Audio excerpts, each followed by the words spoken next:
After going for a run or walk on STEPN, your sneaker's durability will start to decrease. Here's a guide on how to repair your sneaker and how much it costs.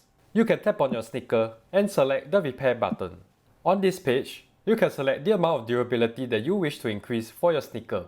For every durability point that you increase for your sneaker, this will cost some GST and it will remain the same throughout.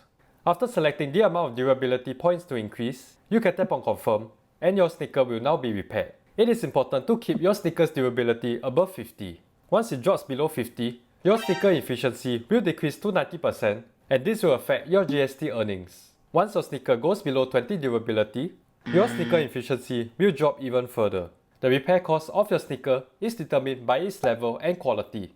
As such, it is highly recommended that you repair your sneakers before you level it up. To estimate your repair costs, you can use this website, which is based on unofficial STEPN community data. For example, here are the stats for my sneaker, and I will need to enter both the base and boosted points. Under the daily income section, you can estimate the amount of GST that you need to spend to increase your sneaker's durability per day. The amount of durability that you use per day can be decreased when you increase your sneaker's resilience. This can only be done when you level up your sneakers and increase your boosted points. The 3 takeaways are that it would be best to repair your sneakers before the durability goes below 50. It is also best to repair your sneakers before leveling up so that the repair costs are lower.